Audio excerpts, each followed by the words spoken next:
Assalamualaikum warahmatullahi wabarakatuh. Ila hadratin Nabi Mustafa bin Muhammad sallallahu alaihi wasallam wa ala alihi wasallam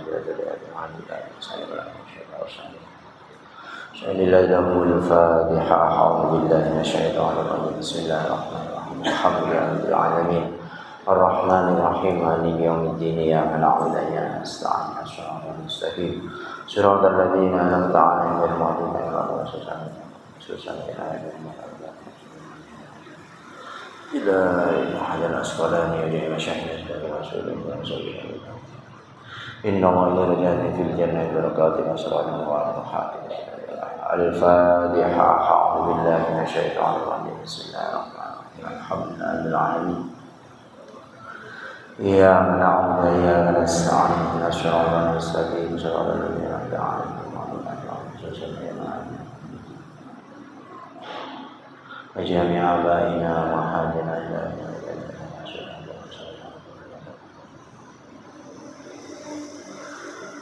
الفاتحة. أعوذ بالله من الشيطان الرجيم. بسم الله الرحمن الرحيم. الحمد لله رب العالمين الرحمن الرحيم مالك يوم الدين إياك نعبد وإياك نستعين الصراط المستقيم صراط الذين أنعمت عليهم. بسم الله الرحمن الرحيم.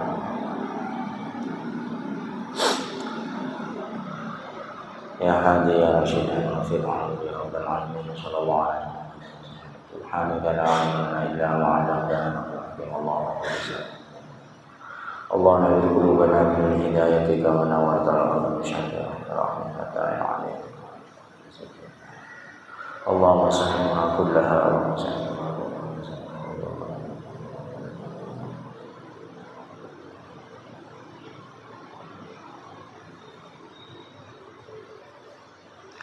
Rabbi syrah li sadri wa yassir li amri wahlul 'uqdatam min lisani yafqahu qawli. Subhanaka la ilma lana illa 'allamtana.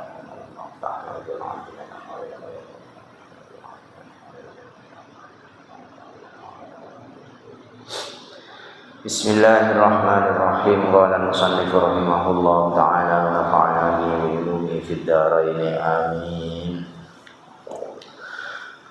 Wa an Abi Hurairah radhiyallahu an Nabi sallallahu alaihi wasallam qala kudawu sapa nabi man kharaja 'ani ta'ati wa faraqal jama'ata wa mata famaitatuhu maitatun jahiliyatun. Akhrajahu Muslim. Man utawi sapane wong kharaja iku keluar sapa man 'ani ta'ati saking taat maring pemimpin wa faraqa lan misah sapa man lan misahaken sapa man al jama'atah ing kelompok yang apa di sini maknanya kelompok ahlu sunnah. Wa matalan mati sapa man famaitatuhu maka utawi matine man maitatun iku koyok mati jahiliyatun kang bangsa jahiliyah. Akhrajahu Muslimun.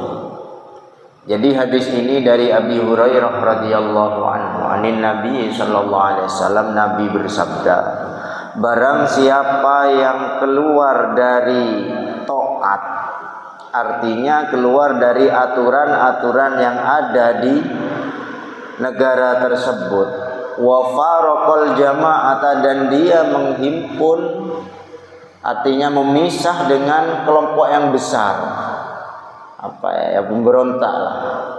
Bahasa sekarang itu mungkin makar, cuman yang disertai dengan tindakan.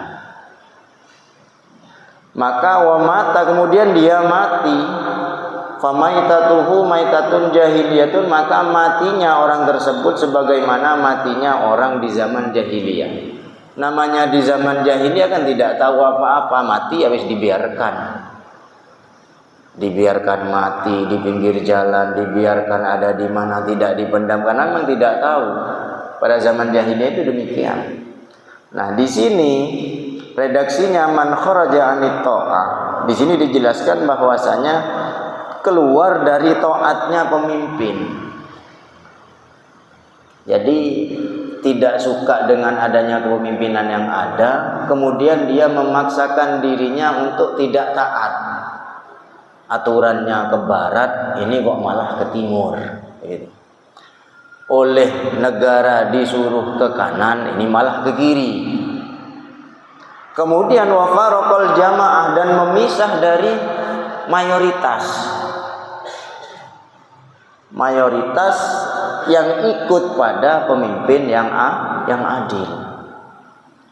Nah, kemudian orang ini mati, famaitatuhu maitatun jahiliyah, maka matinya itu sama dengan matinya orang di zaman jahiliyah. Nah, matinya orang di zaman jahiliyah di sini disebutkan ay mansubatun ila ahlil jahli, yakni dibangsakan atau digolongkan kepada orang yang bodoh. Bodoh dalam artian tidak tahu apa-apa. Wal muradu bihi man mata 'alal kufri qabla al-islam. Ini sama dengan orang yang mati dalam keadaan kafir sebelum adanya agama Islam. Jadi ya biarkan sudah matinya, tidak usah diurus. Namanya mati seperti di zaman jahiliyah, orang zaman jahiliyah kan tidak tahu kalau mati itu harus dibagaimanakan, apa harus dimandikan, apa harus dikafani, mereka tidak tahu. Maka ya biarkan. Nah, ini perumpamaannya atau apa aturannya bagi orang yang mufaraqah lil jamaah, yang memberontak kemudian tidak mengikuti, artinya berpisah dengan mayoritas. Jadi orang yang matinya demikian ini ya sudah tidak ada yang menganggap, tidak usah dikubur, apa mau dihanyutkan di sungai ya terserah sudah, atau ya dibiarkan sampai dimakan oleh binatang buas. Nah, ini resiko dari orang yang memang al-baghi, memberontak. Jadi oleh Nabi ya sudah biarkan saja matinya sebagaimana matinya orang di zaman jahiliyah. Jadi di zaman dahulu ini memang sudah ada ya pemberontak begitu. Bahkan di waktu di zamannya Sayyidina Ali, ini kan ada perang saudara di waktu Siffin kalau tidak salah. Ada yang pro Sayyidina Ali, ada yang pro Muawiyah bin Abi Sufyan. Ini terjadi perang saudara. Sehingga ya namanya perang saudara ya tetap Islam yang rugi. Sama dengan kita, ketika kita sudah sepakat begini kok tiba-tiba ada yang beda dan mereka membuat kelompok. Nah, yang rugi ya Islam itu sendiri. Maka oleh orang-orang yang non muslim kita akan disorak. Makanya perbedaan itu kita jadikan sebagai rahmat. Artinya boleh berbeda, tapi bagaimana dengan perbedaan ini bisa menambah kecintaan kita kepada Allah. Ya minimal bisa menambah kuatnya agama Islam. Nah, seperti perbedaan awal Ramadan, perbedaan Idul Fitri. Nah, kita tidak perlu besarkan, kita punya pemerintah, ikutlah isbat pemerintah. Perkara yang pakai hisab seperti Muhammadiyah pakai hisab, ya silahkan pakai. Sementara kita yang pakai ru'yatul hilalnya agak nampak sampai di laut ini diteropong nggak ada yang nampak, ya sudah ikut keputusan pemerintah. Kita ikut, tidak perlu kita begini, begitu, sudahlah. Kita punya pemerintah, pasrahkan kepada pemerintah. Karena apa? Kalau ikut rombongan itu kan enak nih. Ake koncone. Seperti kita mau rombongan kemana. Kalau temannya banyak, umpamanya bisnya mogok, kan disuruh bareng-bareng kan kuat. Tapi kalau tidak ikut rombongan, nyuruh bis sendirian, ya gak mampu, Pak. Kemana kita akan berjalan? Karena kalau ikut pada rombongan ya minimal ya ada yang bantu. Kalau kita kurangan bekal ada yang ngasih. Bekalnya habis, misalnya berangkat rombongan ke Wali Songo, nyampe di Sunan Giri bekalnya jenengan sudah habis, kan bisa pinjam ke teman. Aku nyilih duitnya kan bisa. Yang satunya ada beda yang satunya. Ya mungkin di antara yang satu rombongannya ada yang nyangu banyak, ya bisa kita pinjam kan. Nah itu enaknya kalau kita ikut rombongan.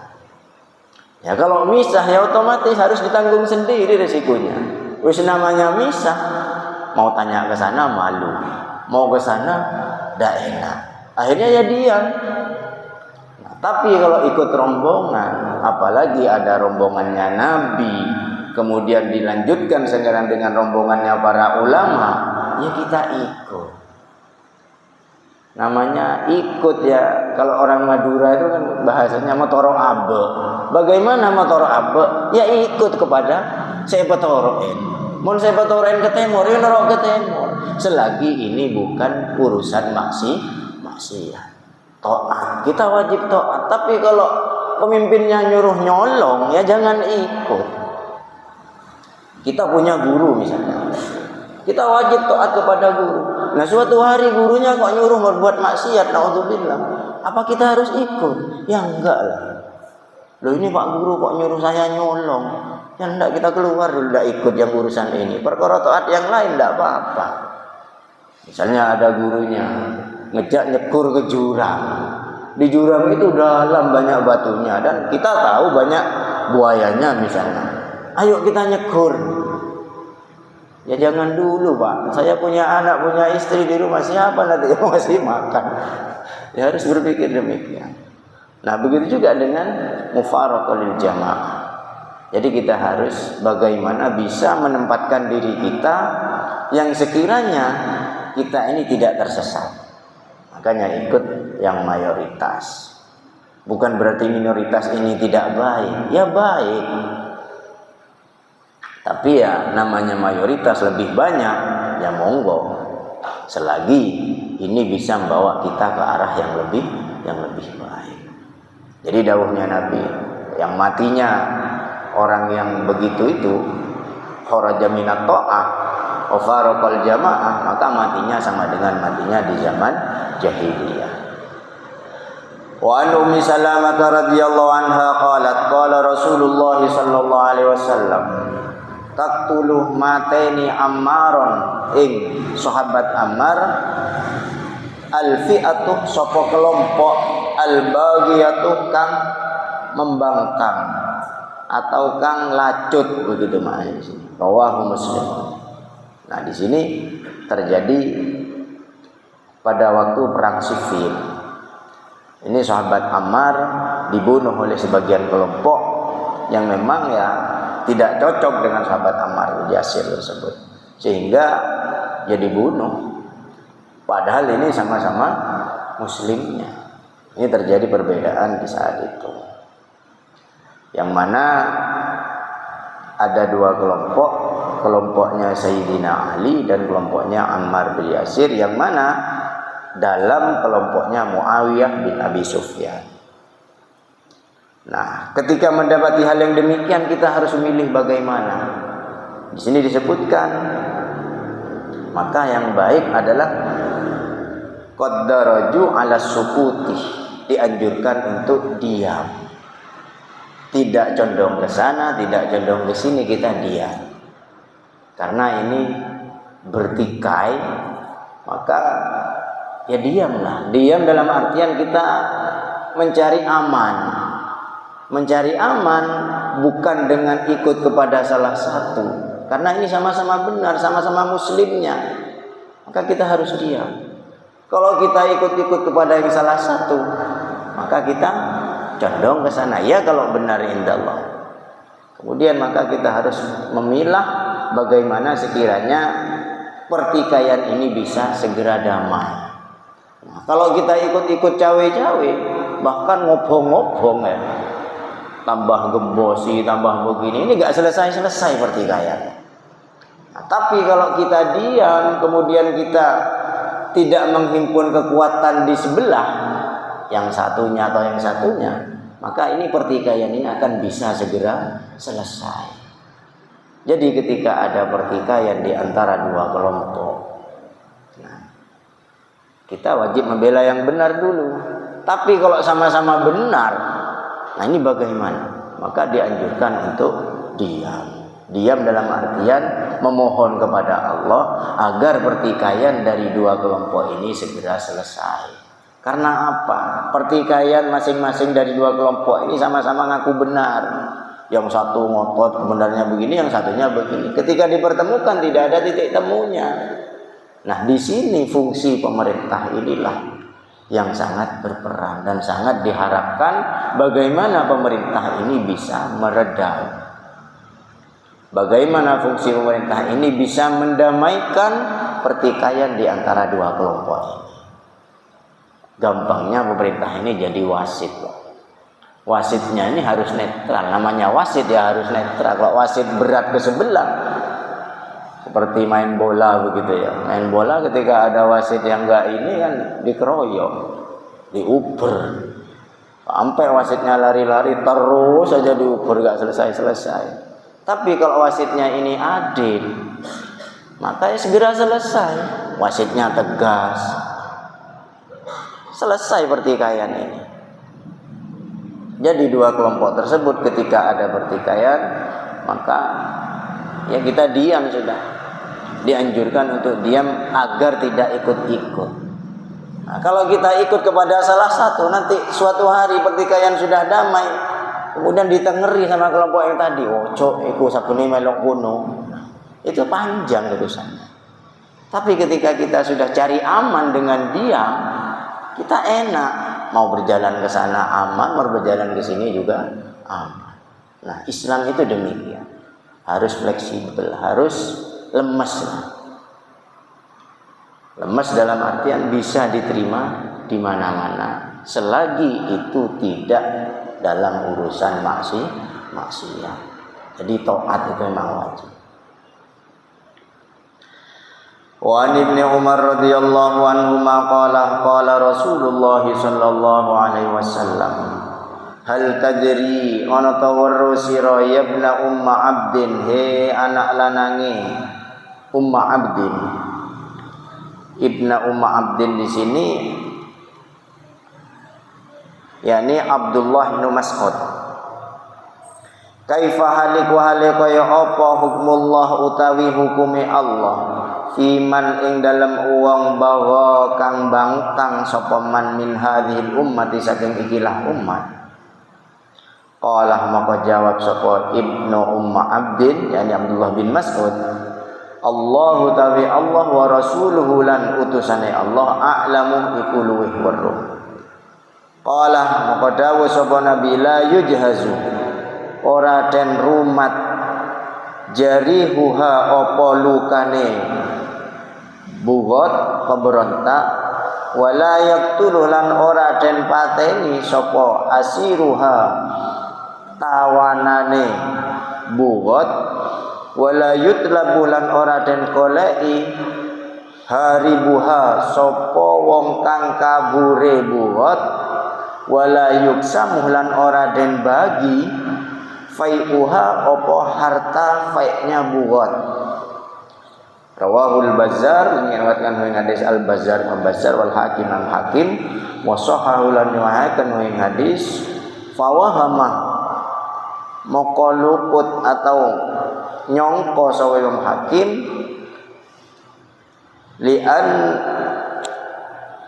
li'anna fi isnadihi kana satune dalam sanate hadis Kautsar bin Hakim iku ana Kautsar bin Hakim wa huwa ta'i Kautsar bin Hakim matrukun iku den tinggal wa sahanan nyahakan ing hadis an Ali bin Turkin saking Ali an Ali saking Ali min turukin saking pira-pira rawine hadis nahuhu apa sebarane hadis mauqufan ali ruku hadis mauquf akhrajahu mutaqan hadis Ibnu Abi Syaibah Ibnu Abi Syaibah sampai Ibnu Abi Syaibah wal Hakim al Hakim.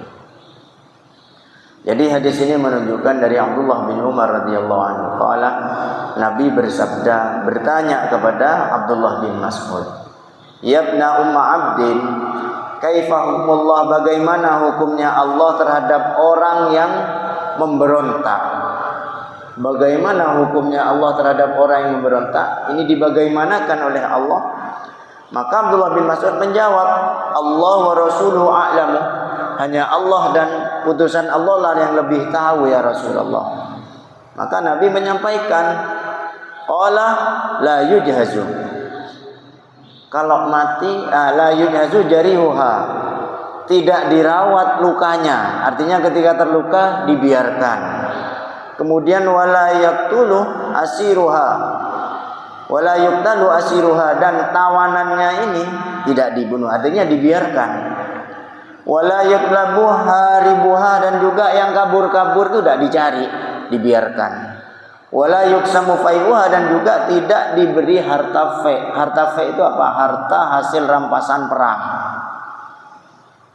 Harta fe, harta ghanimah itu sama. Tapi kalau ghanimah ini ada bagian-bagiannya, kalau harta fe ini bebas. Kalau ghanimah ini bagian tentara berkuda ini sekian, bagian pemanah sekian, bagian tentara yang pakai jalan kaki sekian. Itu ada bagian kalau harta ghanimah. Kalau harta fe ini ya harta yang dihasilkan dari orang-orang kafir dan tidak harus perang, harta fe. Nah, di sini hukum Allah, dawuhnya Nabi, ketika ada seorang pemberontak itu mati, maka ya biarkan sudah, sebagaimana hadis yang di atas, famaitatuhu maitatun jahiliyatun, sebagaimana matinya orang jahiliyah, maka ya dibiarkan. La yujhazu jarihuha, kalau emang ada lukanya ya dibiarkan luka. Wala yuqtalu asiruha, juga kalau ditahan ya ini tidak usah dibunuh. Wala yutlabu jarihuha haribuha, dan juga kalau ada yang kabur tidak usah diuber, biarkan.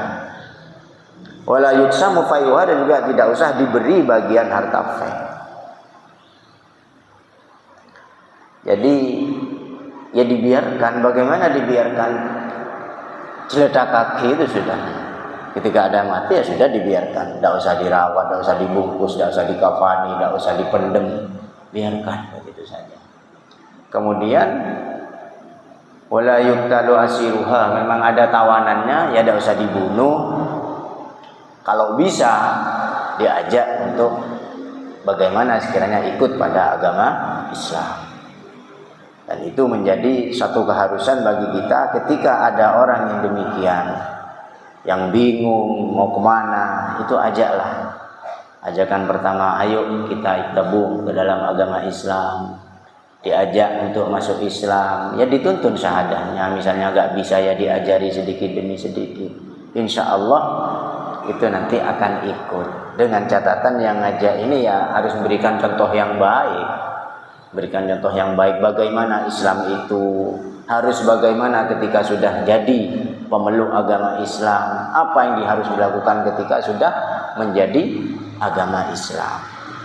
Kemudian wala yutlabu haribuha, ketika ada yang kabur gak usah dicari, gak usah dikejar. Misalnya ahlul bayyin berontak, ada yang lari ke sana, sudah gak usah dikejar, gitu dawuhnya Nabi. Wala yuksamu fai'uha, dan memang kalau memang ada harta fe gak usah dikasihkan, gak usah dibagi, biarkan. Ya bagaimana sesuai dengan hadis yang di atas, kalau memang mati maka maituhu jahiliyatun, matinya sama dengan orang jahiliyah, ya dibiarkan gitu sudah. Sehingga mereka akan merasa kapok kalau dibiarkan. Kok ana sing ngreken aku, pasti akan timbul rasa demikian.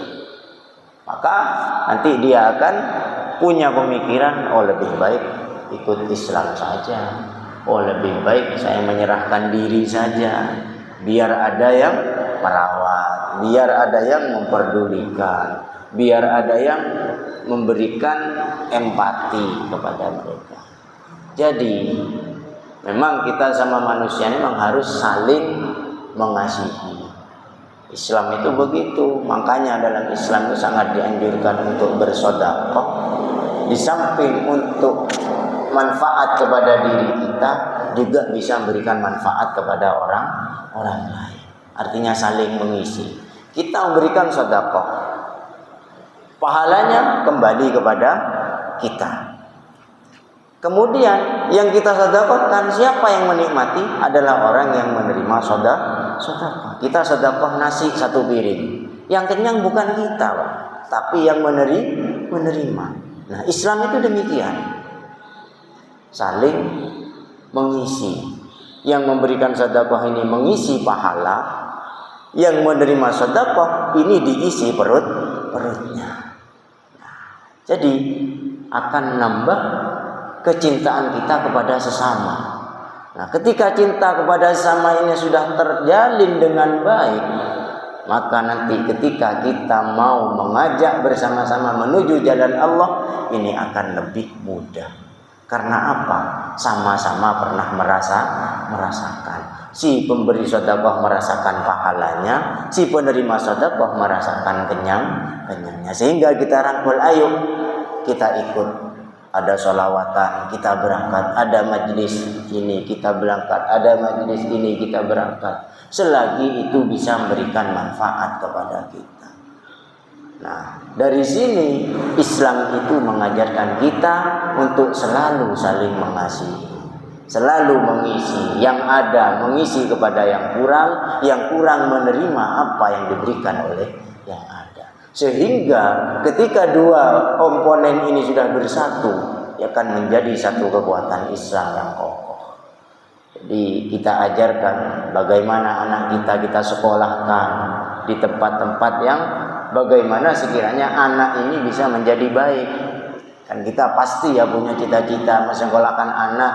Cita-citanya pasti apa? Pengen anak kita baik, pengen anak kita mengerti, pengen anak kita pintar. Nah, dari sini kita harus bisa mengisi bagaimana anak kita ini mau dicetak seperti apa. Karena anak kita itu lahir, ini tergantung pada pabriknya. Oleh pabriknya ini mau dicetak seperti apa? Mau dicetak menjadi ibadillahi sholihin, itu cita-cita yang harus kita tanamkan. Orang yang baik.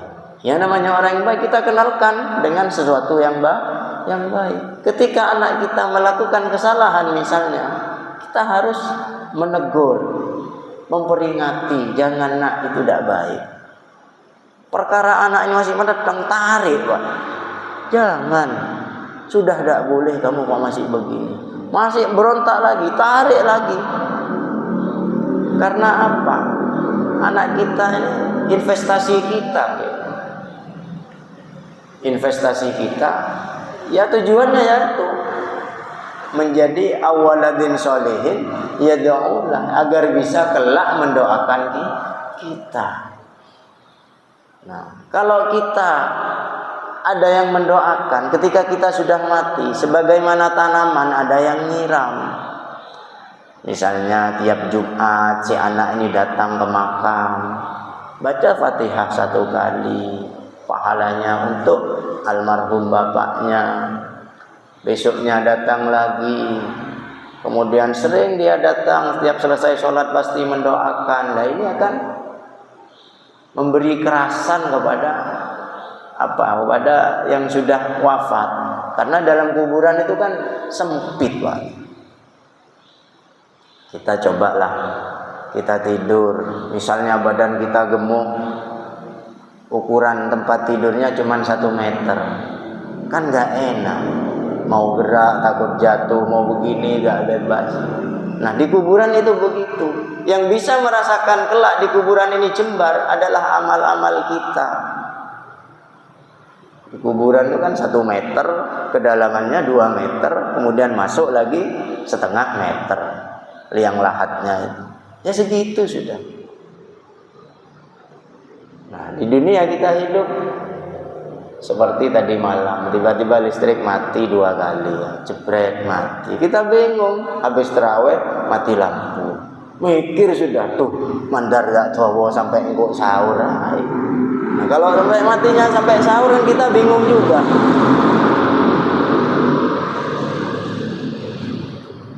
Nah, di kubur itu begitu. Yang bisa membawa cahaya siapa? Ya anak keturunan kita nanti. Amal-amal kita disiram dengan apa? Kita nanam pohon, kemudian kalau tidak kita siram, dia kalau musim penghujan hidup, tapi kalau musim kemarau mati. Nah, untuk menghindari itu maka kita harus mencetak bagaimana anak-anak kita ini bisa ngopeni kepada kita. Mulai hidup kita merawat anak itu. Ketika besar si anak harus punya rasa bagaimana membalas budi kepada orang tua. Karena tidak cukup orang tua anak ini membalas budi hanya halal dengan yang kecil. terutama kepada ibu. Ibu dengan bapak ini bandingannya 3 lawan 1. Dawuhnya Nabi, ummuka baru bapak. Bukan berarti bapak ini perannya kecil, tidak, tapi bakti itu lebih kepada ibu. Karena surga berada di bawah telapak kaki ibu. Ya kalau kita pengen tahu surga di mana, ya di bawah telapak kaki ibu. Bagaimana caranya? Ya kita harus cium itu kaki ibu. Selagi ibu masih ada, berbaktilah kepada ibu. Bapak masih ada, berbaktilah kepada bapak. Kalau sudah tidak punya, tidak ada bapak dan ibu, sudah tidak ada semua, tinggal bagaimana? Ya tinggal kita merawat bapak, ibu yang sudah dikubur. Dengan apa?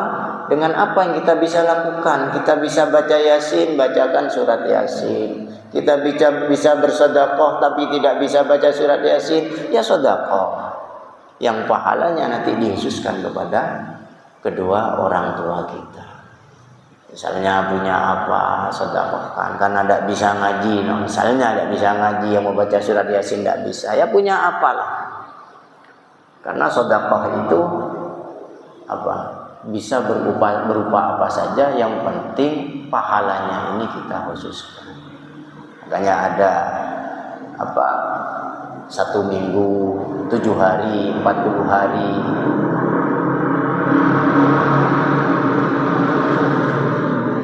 Jadi niatkan itu sebagai sedekahnya masjid, bukan apa. Semua itu adalah bentuk kecintaan kita kepada agama Islam.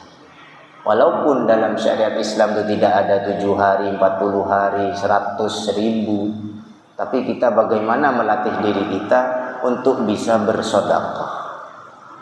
Jadi pahalanya sedekah ini kita khususkan kepada almarhumin.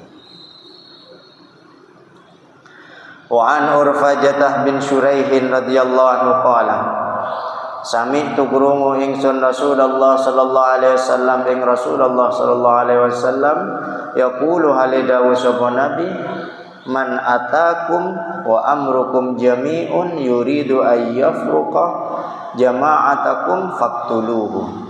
Man utawi sapane wong atakum kunekani somankum ing sira kabeh wa amrukum lan ale utawi perintahe sira kabeh jami'un iku kelompok besar atau golongan yuridu kang ngarepaken sapa man ayyafruqa ing yento den pisahaken jama'atukum sapa jamaah sapa golongan sira kabeh faqtuluhu moko matenono sira kabeh hu ing man. Akhrajahu Muslimun. Hadis ini menunjukkan bahwasanya barang siapa yang keluar dari imam kemudian mengumpulkan orang, maka dia berhak untuk diperangi. Artinya keluar dari kelompok besar, dari imam, dari pemimpin, kemudian dia mengumpulkan orang-orang untuk memberontak, maka ini boleh untuk diperangi. Apa ya istilahnya kalau orang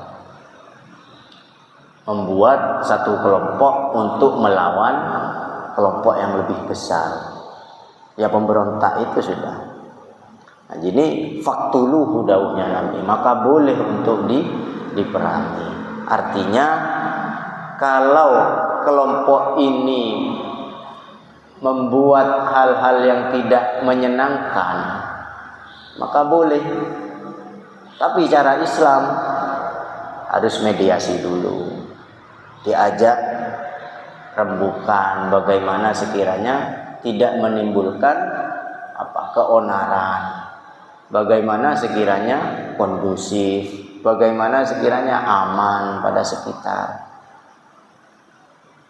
Kalau memang tidak mau, ya digerebek itu sudah. Digerebek dengan catatan ya karena itu tadi, karena dia memberontak, tidak taat pada peraturan yang dipimpin oleh seorang imam yang adil. Jadi kalau memberontak ya harus ditanggung sendiri resikonya. Oleh sebab itu, mari kita sebagai umat Islam, ayo kita bersama-sama bagaimana menciptakan suasana yang kondusif. Bagaimana kita dalam kehidupan sehari-hari ini bisa saling merangkul, bisa saling bersama demi kejayaan Islam kita. Sehingga ketika kita bersatu, ini akan menjadikan satu kekuatan yang solid. Bagaimana kita menciptakan satu kekuatan yang solid? Maka kita harus bersama-sama. Tidak bisa menciptakan satu kekuatan itu sendirian. Kita butuh partner, kita butuh teman, kita butuh ini, kita butuh itu, banyak kebutuhan. Seperti kita membangun masjid. Kalau kita gotong royong, ya enak. Ada yang mikir ininya, ada yang mikir itunya, ada yang mikir itu, pasti akan cepat selesai. Kalau sendiri, kalau mampu ya tidak apa-apa ketibiin. Kalau mampu, misalnya punya rezeki yang lebih oleh Allah, saya mau bangun masjid biar saya sendiri. Kalau mampu ya tidak apa-apa. Tapi kalau tidak mampu, ya jangan maksalah. Kita punya saudara, kita punya tetangga, kita punya teman. Ayo diajak bersama-sama, duduk bersama-sama. Kita datangkan pemerintah, dari pihak pemerintah, sampaikan apa keinginan kita. Pak, di sini ini kan penduduknya padat. Bagaimana kalau kita bangun masjid di sini? Saya punya tanah, tapi saya tidak mampu untuk bangun. Atau saya punya dana, tapi tolong carikan tanahnya. Nah, gitu kan enak. Sehingga warga nanti yang merasa pengen ikut andil bisa membantu lewat tenaga, bisa membantu lewat pemikiran, bisa membantu lewat materi, dan bisa membantu lewat apa yang mau kita berikan. Kita punya misalnya punya pisang goreng, ya diantarkan ke masjid sana biar dimakan oleh pak tukangnya. Sama dapat pahala juga.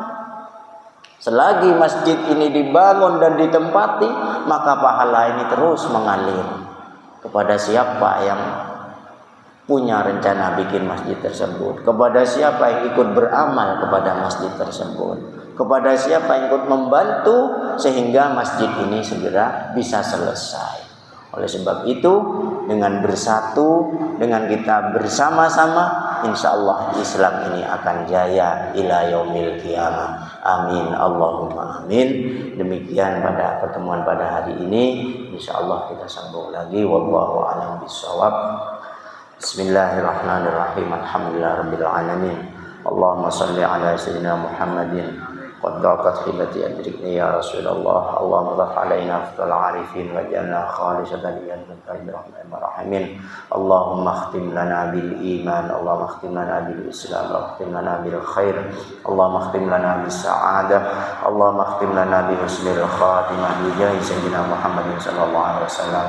Rabbana hab lana min azwajina wa dhurriyyatina qurrata a'yunin muttaqina imama. Rabbana atina min ladunka rahmatan wa hayyi' lana min amrina rasyada. Allahumma rabbana atina fid dunya hasanah wa fil akhirati hasanah wa qina adzabannar wa adkhilnal jannata ma'al abrar ya aziz ya ghafar ya rabbal alamin. Wa sallallahu ala sayyidina Muhammad wa ala sahbihi ajma'in. Subhana rabbika rabbil izzati amma yasifun wa salamun alal mursalin walhamdulillahi rabbil alamin. Bisirril Fatihah. Alhamdulillah.